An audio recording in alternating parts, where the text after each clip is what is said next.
Camera connected? Yeah.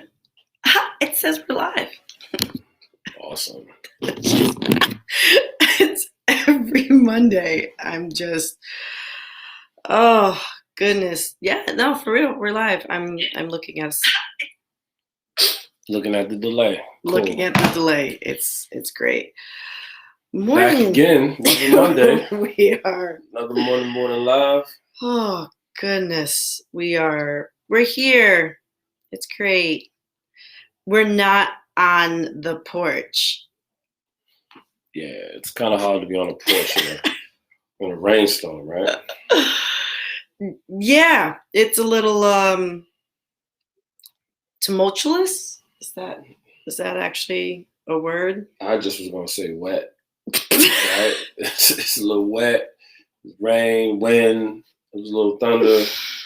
So yeah. So even though last week we reinstated the on the porch thing. Yeah.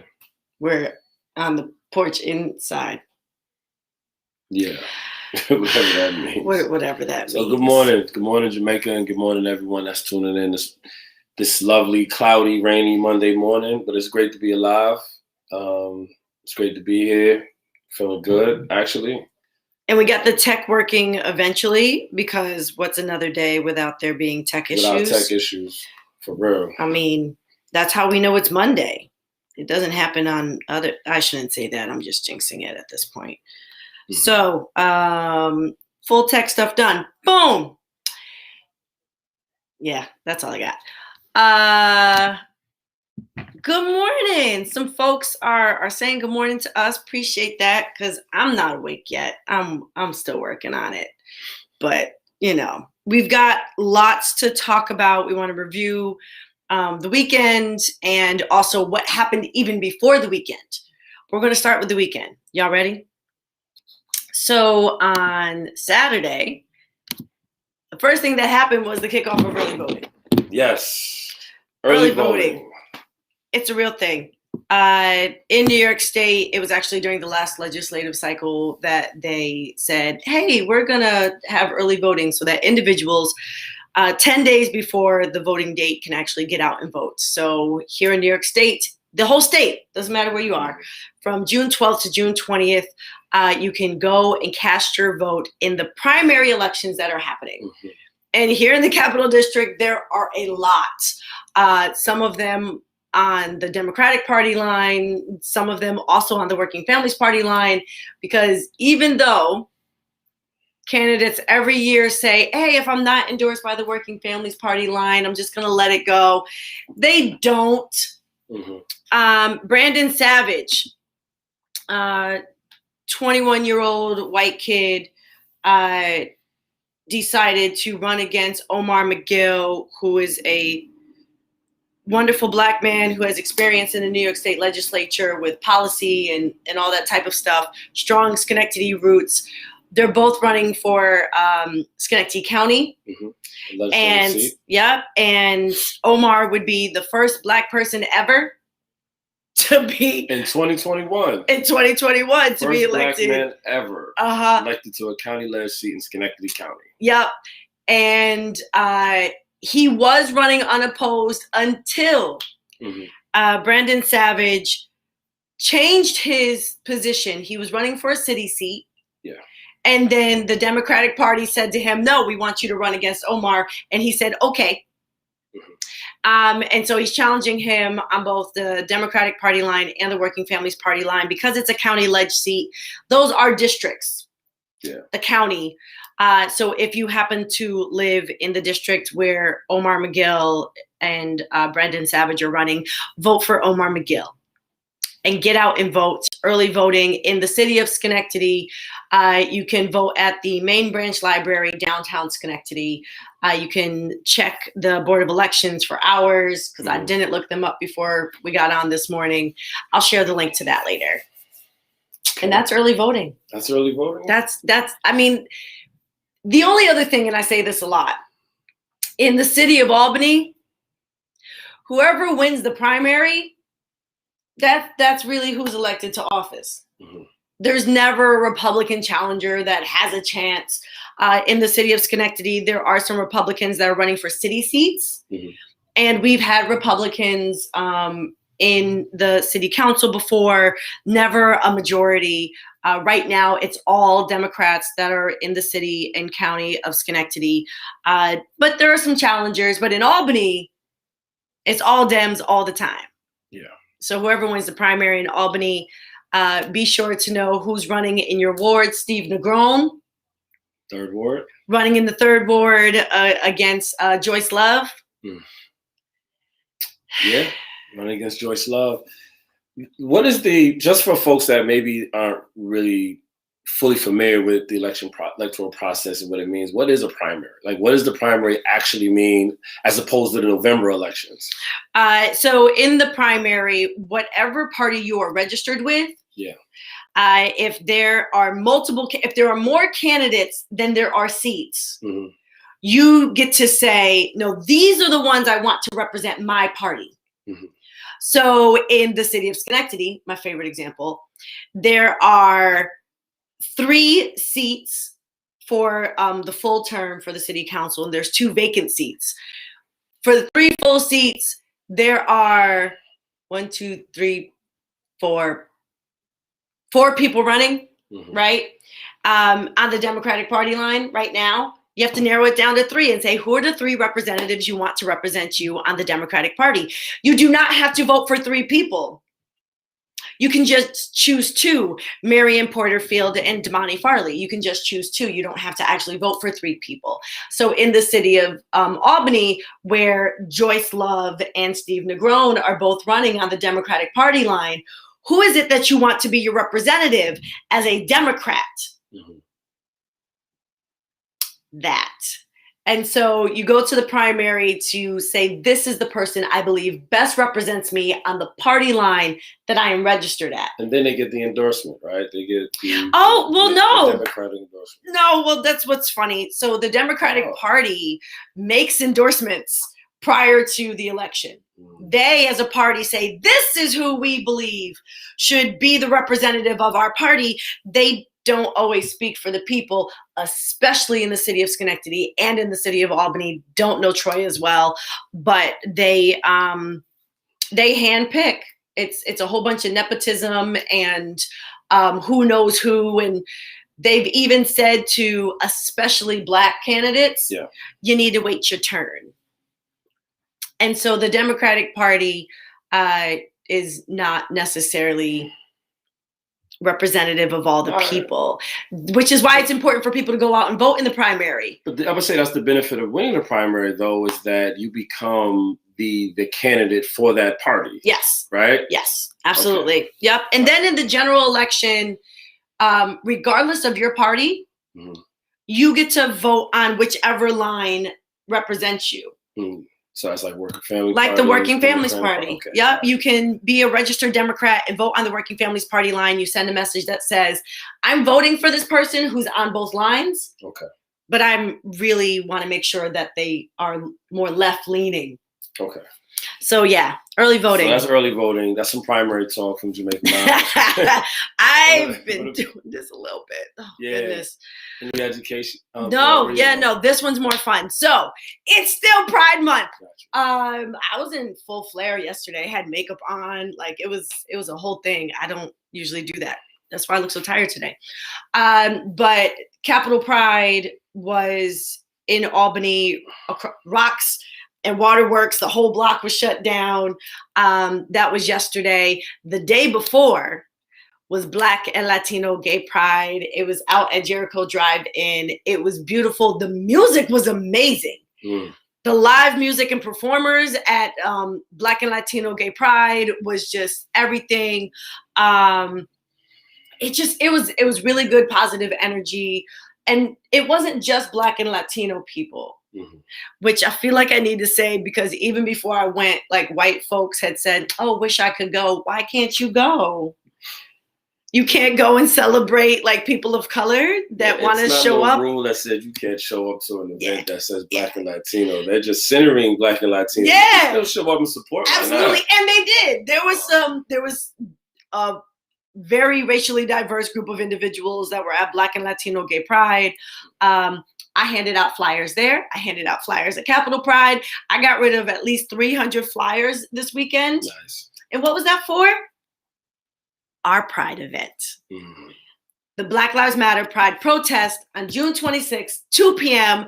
here in Schenectady, down at Gateway Plaza across from Schenectady County Community College, because you can't have pride without a protest. Can't have pride without a protest. You can't. It's born out of protest. It's born out of protest. See, right. You got to listen That's to right. the man. Listen to the man. A little bit. So this weekend, every weekend is Pride weekend. And let's be real, Pride 365. It doesn't go away. It's just that we're giving extra emphasis to it in June. So yeah, that was that. And then the last thing that happened this weekend, or at least for me personally, was the inaugural community conversation about education here in Schenectady. Yeah. Our children, our communities, our future. There will be ongoing community conversations about education. There were about 12 people that came out yesterday at 4:00. We met at Mount Pleasant Middle School outside on the track. Mm-hmm. There were some children there, not just mine, but there were mine. And it's good to be outside again, right? Oh, so good to be outside and to be with people. I heard from community members, parents, and teachers. There were teachers that came to the meeting because these meetings are open to teachers, to staff, to children, right, in our schools, to talk about what is it that we need to change? What are the good things? What are the bad things? What are your concerns? Because next month I will get sworn in as a school board member.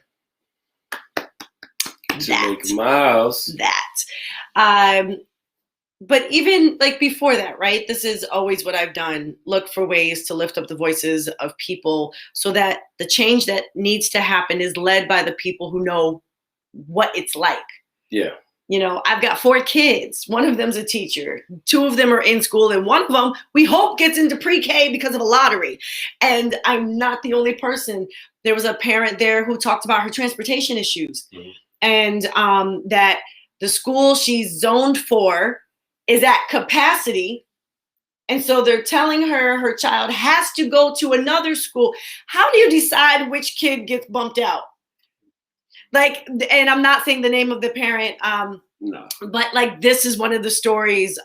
There was conversation about how do people talk about their questions, comments, or concerns.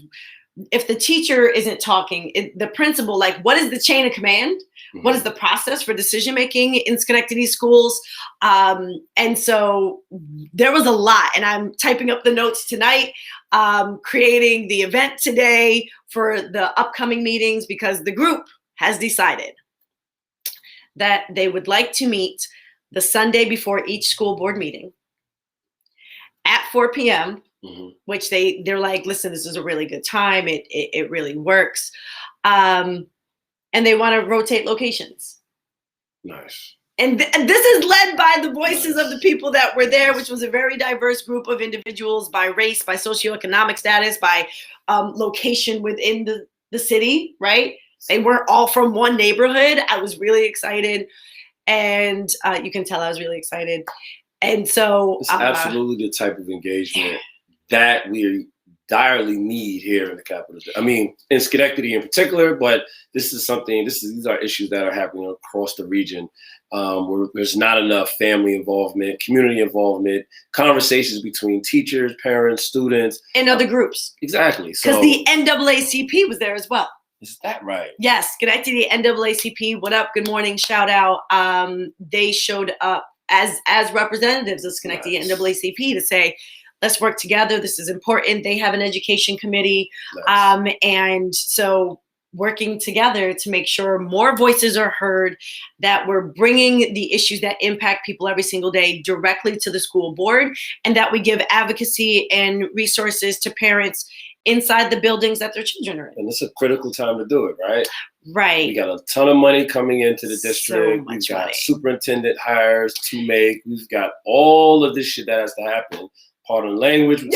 But there's a lot going on. There is. And one of the things that came up is people were concerned that school board meetings, they don't get a response. So if you speak to the board, that the board members don't actually respond to you, not in the meeting or after. And so that was brought up at the meeting. Also, that there is no superintendent right now. There's an interim superintendent who is leaving, and that there was a conversation about the current board making decisions before the new board members join. Wow. Like, that was absolutely a part of the conversation, that there should not be any long-term strategic decisions made when the city has said, we need new voices. We don't trust what y'all are doing right now. Wait for these people. And that was part of the conversation yesterday, was that this coming Wednesday, in 2 days, is the next school board meeting. Okay. And you can't see the agenda yet. You can't see the agenda. Is that typical? Yes. Or it's typical that you can't see the agenda until the day before. Sometimes Monday. Sometimes Monday. But usually the day before. Okay. And that was definitely something folks were upset about. That there's no agenda. How are you supposed to know whether or not you want to talk at the school board meeting if there's something, if it's not until the day before? How can you plan? So it was a great conversation. I already have a lot to bring to my colleagues, my future colleagues, and say, hey, listen, community members that we serve, Yep. This is what their concerns are. What are we going to do about it? So this Wednesday, if you want to speak to the board about any issue, whether it's about the agenda or their decision-making or something that's happening at the district level, you have to send an email to Martha Morris at the school district with your phone number, the topic you want to speak on, and then they call you during the school board meeting to tap you in. I mean, and you can't even find the login there's too many obstacles to communicating with folks that are supposed to be representing the community. That's something that I think has to change, and that's just not with the school board. That's with with the city council here in Schenectady and Albany and other places. We've got to have better ways of talking with the community. Like, so what has happened, right, in like this year and change of way more kind of like involvement by the community? Like, we created with many other organizations and people, this like culture of like engagement with the folks that are supposed to represent us, right? Yeah. It's way more prevalent now than I've ever seen it before. Keep it up, y'all. Keep coming out, keep showing up, keep making your voices heard, because that is how we're going to get some things done. It's how we win. It's how we win. It's how we win. For sure. If you want to be further involved with the work that we're doing and the winning, right? Because I won a seat, and we're about to talk about some stuff we won at the state level. That's right. It's not just local politics. It's also statewide politics. Yeah. You can join our email list and our contact information. We won, keep winning. And it lets you at that link say, where is it that you want to be involved? Is it education? Is it justice reform? Is it electoral politics? Is it all three? Like, what are the ways that you want to participate in this work? And then we'll reach back out to you and let you know, because that's what we do. But you ready for the fun stuff? I am ready for this conversation. You ready for me to interview you? It's gonna be fun. But I'm doing all this, looking around. I'm like, where the hell is my coffee? I don't even see my coffee. What happened to it? Yeah, it's the rain. We're not. Yeah, we're not all the way there. We're not all the way there. So you ready for the interview? Because like literally, this is an interview. You want to interview me? I'm about to just interview. I didn't really interview you. That was just kind of letting you do you. And I said a couple things here and there for the most part. Yes, because that works. But sure, you can do the interview, what you want to call this thing. But it's been the end. The legislative session has come to an end. New York State. That's New York it. State. They're done. Well, don't you tell me what Andrea Stewart Cousins said. That's what she said, though. Andrea Stewart Cousins said it's possible we may come back because there's things that we haven't finished yet.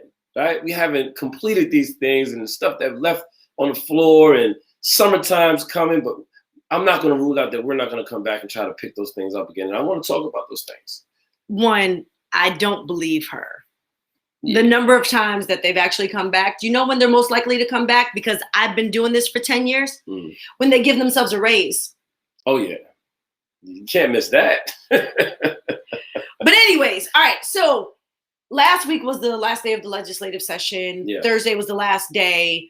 There were a number of bills that we were following, that we supported. What were some of those bills, without saying which ones we got and which ones we didn't, but what were some of the things that we were fighting for that we wanted New York State to pass last year? So we were signed on supporters of Fair and Timely, which was a bill that was sponsored by the organization RAP, and Elder Parole. We weren't signed on as supporters of Clean Slate, but we supported Clean Slate. Yeah, we did. Right? We supported Clean Slate. I've actually reached out to the director to have the conversation about what it looks like. But I feel like they felt like they were in a position to win. Yeah. And they were, plus our schedules are busy. We didn't get a chance to have that conversation. But so Clean Slate, Fair and Timely, and Elder Parole. Fair and Timely was a piece of legislation that allowed for folks that are currently incarcerated to go to the board and have not just the nature of their crime examined, but the full kind of examination of what they've actually accomplished while they've been incarcerated. The reason, so who they are today. Exactly. And not just who they are today, but how they got to who they are today. Okay. Right? Because the description about what those steps were to get to where you know what I mean? And it was a presumption of release. That if you did the things you needed to do while you were incarcerated, there's no reason to keep you here unless there's something that happened during your incarceration that says you should stay. Gotcha. Right? It's a really, really important piece of legislation, and for a couple of reasons, but for one main reason, I've seen so many folks that are incarcerated who've created programs, who have like 180 their entire life, switched it all the way around, became folks that that were inspiring, right? That I actually admire in the type of the work, that encompass all types of degrees, etc. And yet they would still be hit at the board because for the nature of what their do you mean? offense. What do you mean? So what I mean by hit at the board is being like, you're not winning parole today. Wait 2 years to come back and try again. That's what that means. You get hit at the board. Okay. Right. There was a story from a brother, the organizer, New York City organizer for RAP, and he was talking about how his particular case, the judge had said that he's going to give him the minimum sentence because of all the mitigating circumstances in the case. Because of the mitigating circumstances in the case, right? I'm going to give you the minimum sentence. You were found guilty. And I can't do nothing about that, but I'm going to give you the minimum sentence. And that person went on to be hit at the board 9 times. So 9 times 2 is what? 18. Plus the 15 he had to do. He did 30-something years in prison before he came home. And that's despite the judge saying, you shouldn't be in here for that long, right? My hands are tied. So that whatever a sentence, whatever the sentence is that an individual is given, the parole board has the power to extend that sentence and not release them. Yes.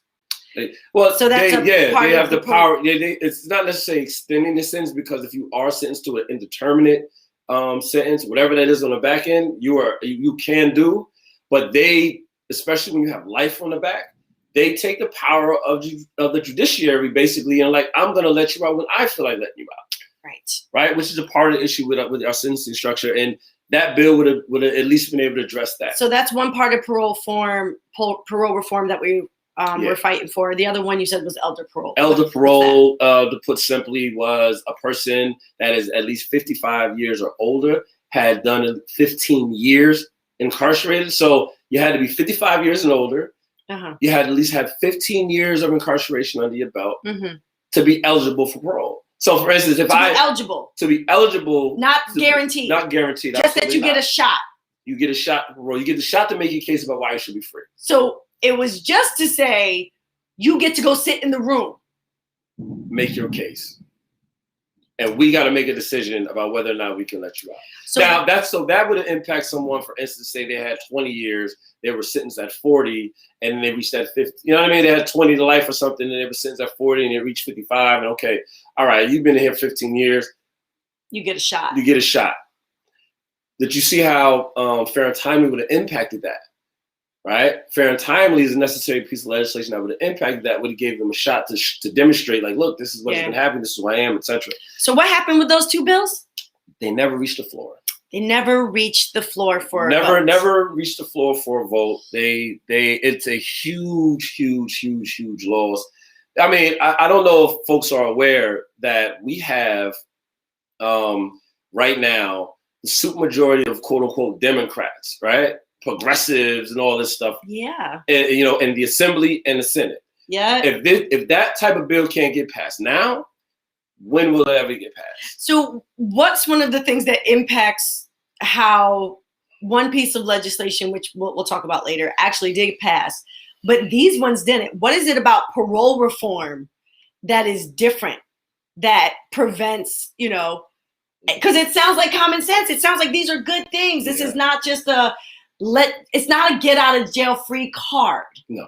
It's humane, it's sensible, it's looking at different factors, including age and how you're showing up as a human being. And so what is the pushback? I mean, I'm speculating here, but I can make the case that because the prisons are set up in these like conservative strongholds of white rural New York State, right? There's not a lot of incentive to begin releasing the product that you make money off of, right? Like if your population is decreasing because of these parole reforms, if we actually have to look at what someone has accomplished and let them out on a presumption of release as opposed to keeping them incarcerated based on something that will never change. What you did in the past will never change. Right. Never. No matter what you wanted to, no matter who you become today, no matter what the world looks like, it will never change. That is set in more than stone. It is set in forever, right? And that is the nature of the crime, and that is what dudes continue or folks continue to get hit for. So if we start letting those folks go, how do I justify having all these prisons? How do I justify having all of these administrators and all of these COs and all of this medical and all this crap? How do I justify this blown up budget of $4 billion to keep folks incarcerated? How do I continue to justify the industry? And that's just the budget of docks. That's not talking about the fact that around certain prisons you'll see a bunch of Walmarts, you'll see a bunch of fucking all these like these huge stores that pop up because there's an industry now. That economic centers are built around the prisons. Exactly. Remove the prison. That the jobs that are in those prisons are the people who live in those communities. Mm-hmm. So if we decrease the prison population, there then is potential job loss to those communities if there is not intentionality by the state to ensure that those individuals find other jobs. Yeah. Because should someone keep a job just for should you hurt people so that someone has a job? I guess that's what I want to say. The purpose of the so-called purpose of prison was not to make money for motherfuckers, right? It was not to make money I'm saying I say the so-called, right? The so-called purpose of prison was not to create an industry to where folks can make a huge living off of, right? It was about the public health. It's supposedly about the public health of our community, but yet, as you see, that's not often the case. Yeah. So Alex, if it ever actually was, Alex also talked about the fact that businesses that benefit off of prison labor as well. Oh yeah. Right. Yeah. Yeah. Corecraft for New York State and Omnicore for like federal prisons. Those are industries that, so for instance, a couple years ago, I had a flyer, like the Corecraft had made gross. I mean, not gross. I forget what the actual gross was, but they netted $60 million. There was a net gain of $60 million while they're paying these individuals that are incarcerated cents on a dollar. Literal cents. The highest paid person in the industry makes like 50 cents an hour. Slave labor. It's Slave still labor happening. All day. So we didn't get the parole form. We didn't get it. Didn't get clean slate. Can you Clean talk a little bit about what clean slate? Yeah, so I just mentioned clean slate. Briefly, it was an opportunity for folks to have their records sealed after a certain amount of time, so that they're not walking around with the forever scarlet letter that they walk around with now. I mean, remember, folks that have a conviction on their record are discriminated in all the ways that have been outlawed for years. Yeah. Right? They're discriminated in housing. They're discriminated against in job opportunities. They're discriminated in education. They've been discriminated against in getting grant opportunities along all kinds of ways to keep them in this like perpetual situation of which usually no matter how much time has passed. No matter how much time. So if they did something in 1970, it could pop up on their records. It'll pop up on their records today. And clean slate didn't pass. And clean slate didn't pass. It was an opportunity to at least address it. You know where it did pass? Passed in Connecticut.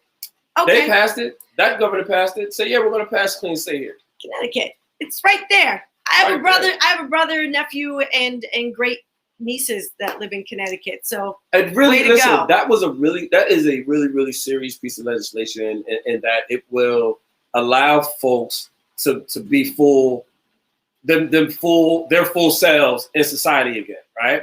Because you don't know what it is to have to, like, you can't find a place to live unless it's one of the some poor neighborhood in the slumlord as your landlord oftentimes. And overpriced. Right? You can't usually find a job that's not something that's backbreaking labor or something that can pay you enough to get out of poverty. Right. You're not eligible if depending on what your crime is for certain student loans. There's just a whole long list of things that are obstacles in the way of folks being successful. And clean slate would have been at least a step in the direction of addressing that. You mean then people wouldn't be punished for the rest of their lives?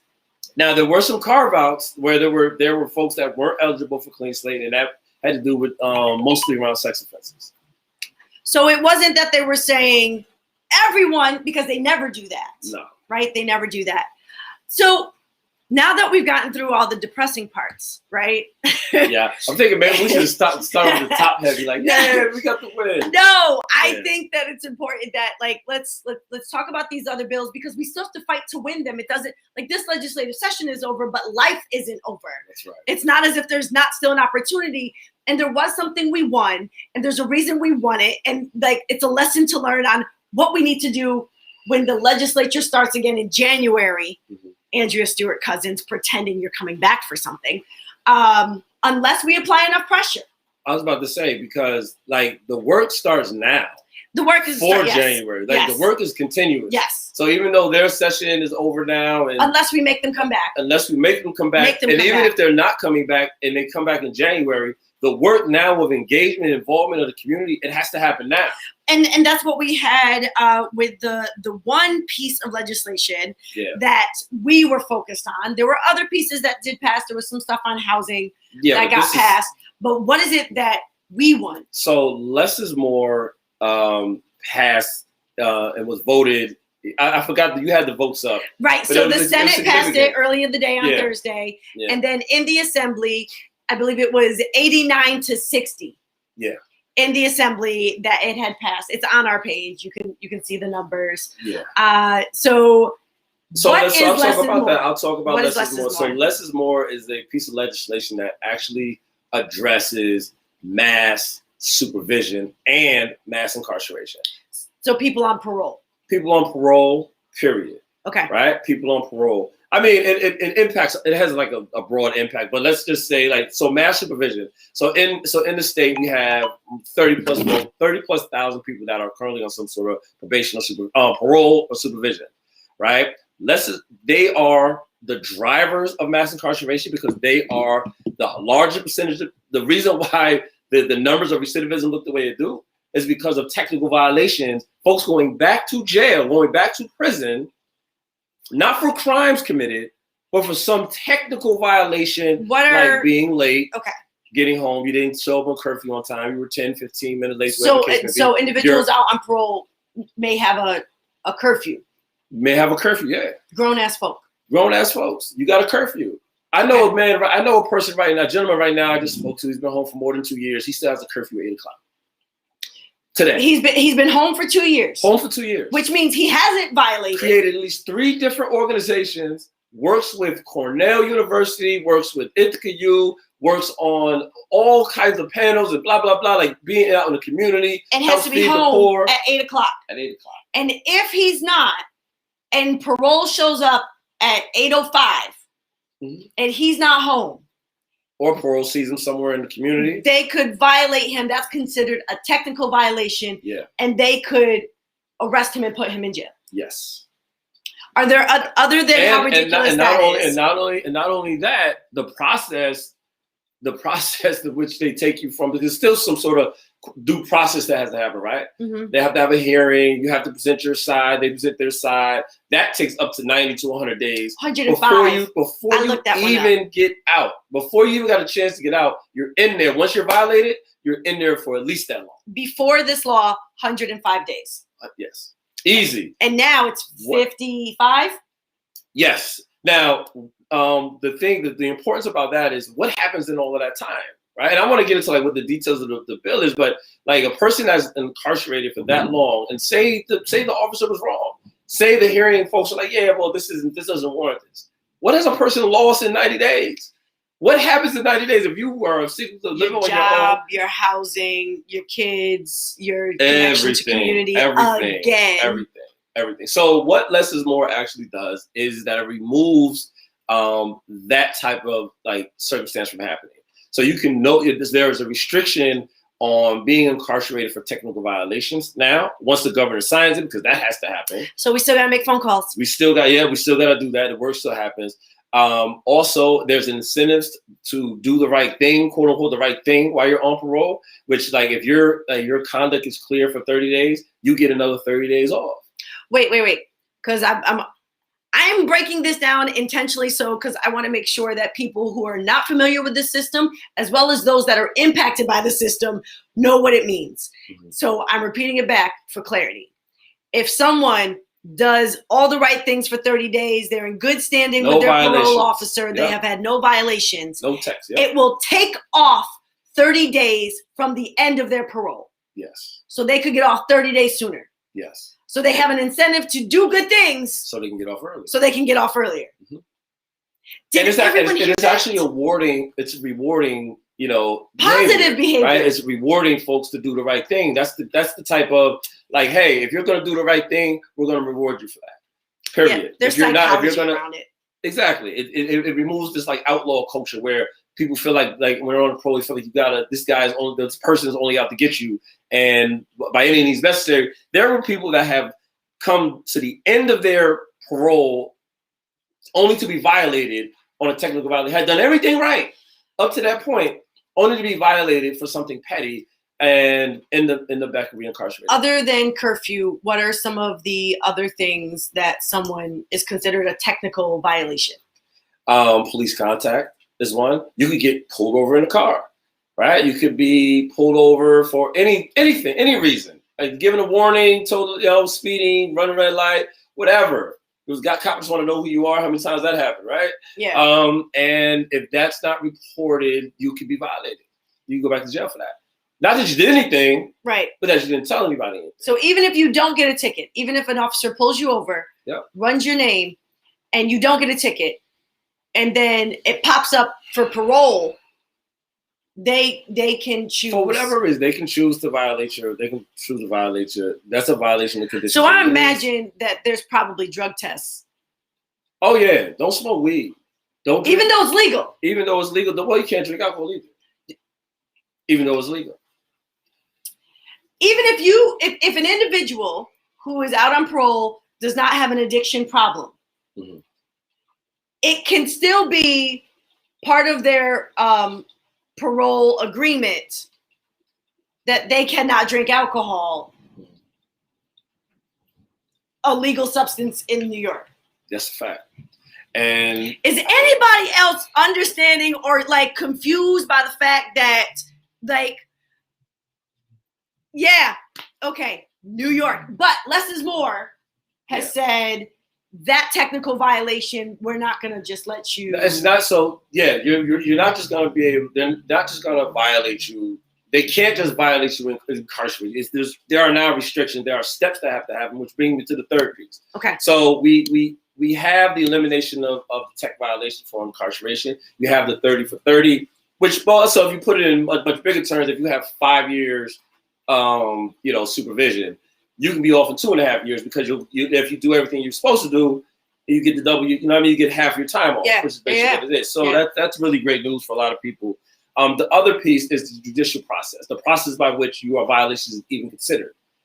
They've taken it out of the hands of the Board of Commissioners, the Parole Board. It's taken out of the discretion of parole, and now have a body of the judiciary who will now examine what happened and make determinations that way. Exactly. So it used to be the Parole Board that doesn't like to let people out would be the ones to decide whether or not you go back in. Exactly. We do have a question. I see you. Shayna. Shayna? Yeah, had asked, is being around another parolee, even if they are a family member, a technical violation? Yes, it is. Even if it could be your own son, your own daughter. It could be your mom, your dad, whatever the case may be. If they're on parole and it's not reported, it could be a violation. That is the sad truth. Are y'all seeing a trend of the fact that the other parole reform did not pass, right? That would decrease the number of incarcerated people. Yeah. And that prior to less is more, there was an automatic re-entry for a large number of individuals, that we were always repopulating the jails, whether there was a new crime committed, right? And crime is subjective. It was something like 66%, and excuse me if I got the numbers a little bit wrong, but it was something like 66% of the folks that were going back into prisons annually were parole and supervision folks with technical violation. 66%. That is a hell of a revolving door. Yeah. If you think about that, that is a hell of a lot of people cycling in and out of prison constantly. And think about this. It's not just about the person themselves. It's the impact of what that incarceration has on the family, on potential children, on potential partners, on the community itself. I mean, I have a whole bunch of questions about who came up with the conditions of release in the first place. Who were the people sitting in the room? I'm being slightly sarcastic because it's the same people all the time that are sitting in the room saying, okay, all right, listen. If we're going to agree to actually let this person out right now, even though we're letting them out because they have there's no way they're letting someone out that didn't show growth or change, or they weren't, getting in trouble while they were inside, right? Like, that's not happening. Those things happened, but we need to put some restrictions on them that is going to make them understand they have to be a better person, like curfew, and whether or not you can participate in family gatherings based on someone. Like, there's just it was as if it was a system created setting individuals up for failure. Absolutely. You're absolutely right about that. I mean, and all of this is the rules that we see with docs and what we see Department of Corrections. Yeah, Department of Corrections and Community Supervision, actually, because so that's a whole nother story. When they were closing jails and they combined parole and docs together into this one huge thing, folks kept their jobs, right? There's jobs all over the place. They closed jails, but didn't decrease the workforce. Absolutely not. No one got laid off. Not a single person got laid off because of the closing of prisons. But I want to, a lot of the, kind of draconian rules that are set up for parole are come out of the era, like the crime bill era, right? When there was this kind of this super, I don't even know what I want to call it, but it was just this. It wasn't a birth of mass incarceration because that happened years before. Right. But it definitely got put on rocket fuel in the 90s, right? Like, you know what I'm saying? Early to mid 90s, especially around the crime bill. So you didn't just have the militarization of our police force out here. You had the our population of prison just blowing up. Yeah. Just blowing up. And these rules kept it that way. Right? These simple things, and it's broad discretion of parole to violate you on for any given reason. And it's basically they get a lot of discretion in doing that, and a lot of people have suffered over time for that. They have. Listen, not every. This isn't a blanket statement that every person acts the same way. That's a parole officer. That's on a parole board. However, the fact that a person has the discretion to incarcerate someone and strip them of their livelihood, strip them of their family, strip them of so much for something as simple as not another crime, but a technical violation, I think alcohol, marijuana, flies in the face of the progressive. Stopped by an officer, like saying that I'm listening, and what I'm hearing is, don't you mess up anything. Like we're putting restrictions on you that you have to prove you're willing to stay in line, that you're willing to do as you're told with these most ridiculous standards of living, of existing in a world that already is harder for you because you are on parole, because you have a record. It's already harder. It's more difficult. And we're going to make additional weights on you for you to carry in. You have to prove you deserve to be here. You have to put up with all of that and handle it and carry it. It's disgusting.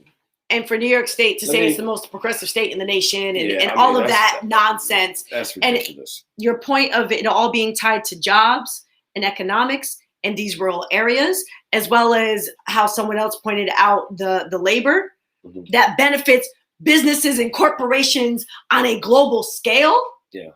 Like, and then there's the economics of businesses that you pay to talk to loved ones and send emails and all the collateral businesses, the food stores, all of that stuff. Like I said, it's bigger than just the $4 billion plus that is utilized to run the prisons, right? To pay salaries and all that. It doesn't include the healthcare packages, the retirement funds. The incentive is to incarcerate the drivers. It doesn't include so much, right? So there's a lot. There's a huge incentive to continue to keep people incarcerated, and that's why you'll see it's deeply entrenched in our society, and that's why you'll see bills like fair and timely, bills like elder parole, bills that actually kind of are walking us away from that. You see them fail. Less is more passed. I am grateful for that. I've been a part of that piece of legislation and fighting for that for more than 2 years. Yeah, more than 2 years. Right, I've been down with trying to get that thing passed. Qatar Center for Health, Equity, and Justice. I was down with them early on. Yeah. Cedric Fulton, big shout out to you. What up, Cedric? Kenyatta Thompson was director. Like it was. It's a really powerful thing to be a part of, and it was something that was fought for in our communities. We made folks aware of what this bill was. We talked to, got them involved, got them out, had people, speaking their stories. And we got that piece of legislation passed. Yeah. It's not by itself, though, going to bring the actual changes that we need, but it is a step.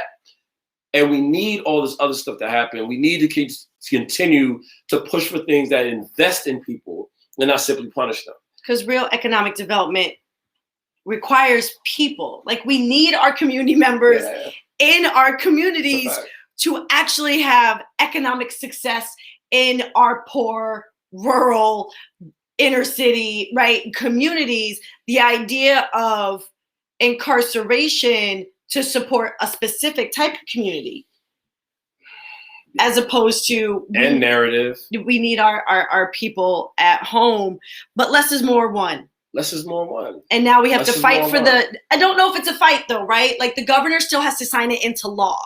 We just got to make sure he do that. We need to make sure that he does that. And we need to be ready for the phone calls and the emails to the governor and say, hey, don't dally on this. Like, do it right now. And take this lesson to know this is how we win all of those other things. That's right. So that we can continue to decarcerate our jails. Yeah. So that we can have our community members come home. And so that we can stop trying to use incarceration as a solution that has never worked. I mean, it's only worked to continue to damage our communities. Can you? I think that like we've been able to have the conversations and we get away from this like moralistic kind of stance where we're like, if you do bad, you need to be punished and all of this type of stuff, and never ever examining the conditions in which any of this behaviors or interactions actually happen.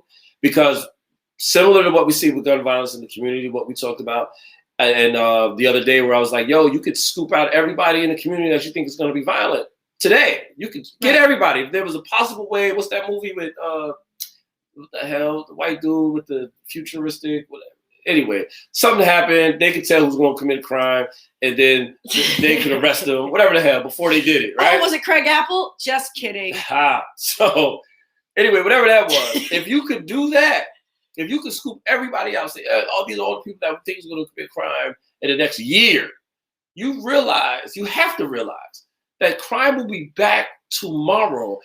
Violence will be back tomorrow because you haven't done nothing to remove the conditions. You focus solely on the individual as the problem and ignored the conditions, therefore leaving the conditions in place that create these issues. The narrative. Well, I mean, it continues to allow them to have this worldview, to prove that this is a worldview that makes sense, that somehow these people are, that they placed in what Rodney Spivey calls the category of the irredeemables, are somehow unworthy and worthy of all this punishment. But not just that. Also the fact that there is still the message that violence is an acceptable form of interaction.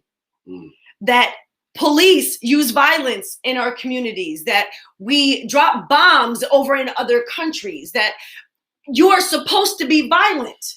But you're telling people when certain people are violent, they are to be removed from society, but we're supposed to be violent in these ways.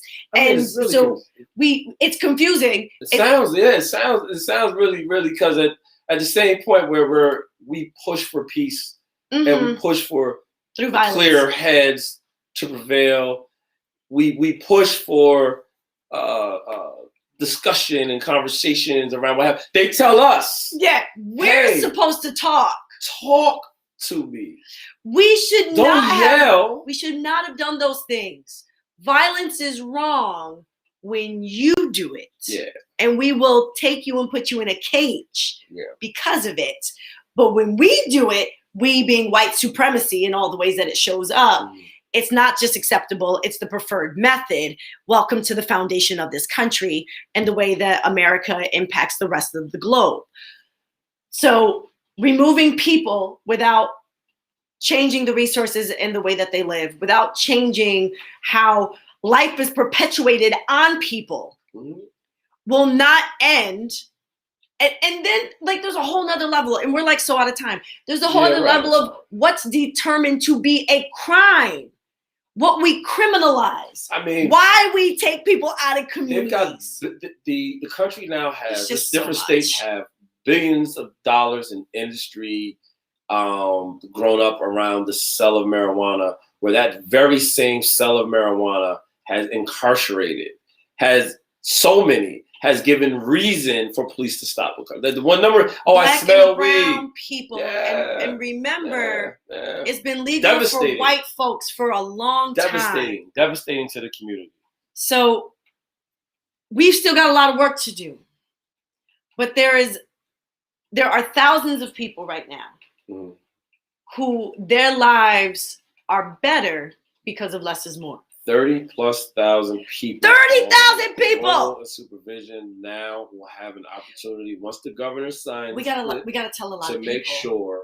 Yes, we gotta tell a lot of people. Y'all watching gotta tell a lot of people. You need to tell people that less is more. Google it. It's on there. Qatar Center for Health, Equity, and Justice. Google less is more. Go to our page. We have it all in our links. Less is more is there as well. So call the governor.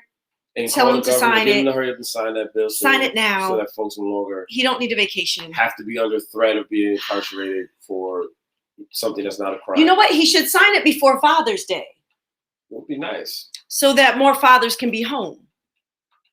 I'm just saying. So less is more passed. It's a win. It was hard work. We need to do the work to make sure it becomes law that's signed by the governor, and that we get clean slate and that we get parole form with elder parole and fair and timely and other bills, right? Like that's just a couple. There's so many different pieces of legislation that already exist or that are yet to be formed, because what we saw before is that with bail reform and discovery, we won it and then we lost it. And if we do not stay diligent now, if we do not stay on top of things with less is more, we will watch the same pendulum swing come back on this as well. Mm-hmm. There will be the examples of, we didn't have a technical violation on this person, and if we would have, they wouldn't have done that thing. Mm-hmm. And we would have already had them in jail and it would have prevented it. Mm-hmm. We need to stay on top of this. We need to ensure that less is more stays and that it is expanded, not that it shrinks. We can't let happen to this what happened to bail reform. Mm-hmm. And we still have to fight for bail reform to be expanded again, to be more inclusive. We need less is more to be more inclusive. We need all of those things. We need more bodies. We need more people. We need more engagement. And we need to start now. We can't wait until January. Fear of our community cannot continue to drive us, man. We can't continue to just fear each other and say that somehow we need to be controlled. Like, you know what I mean? We need to be able, we have to do better. Yeah. We have to learn how to invest in one another and to get the kind of the society that we want. Absolutely. That's the way forward.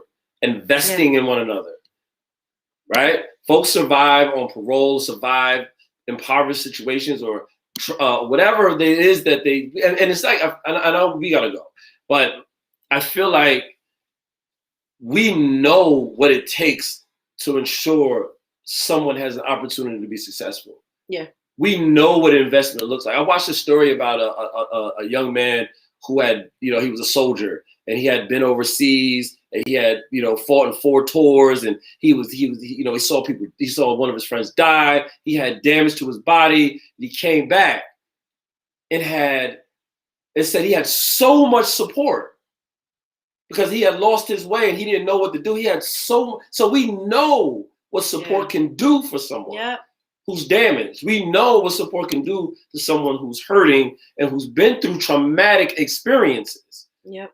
There's wars going on in our streets right now. In our streets. Yeah. Right? With children that are in impoverished communities whose parents lived through wars. Yeah.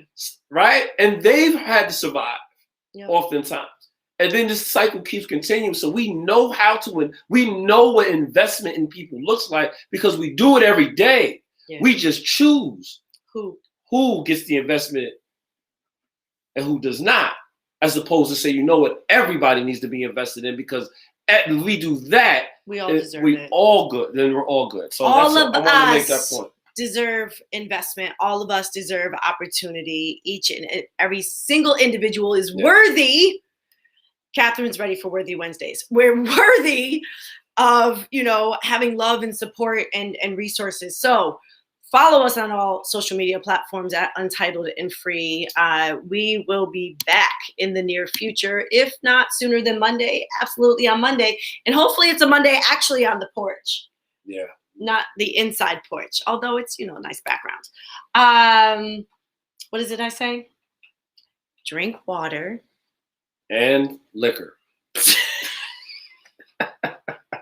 But mostly water. Mostly water. You got to stay hydrated.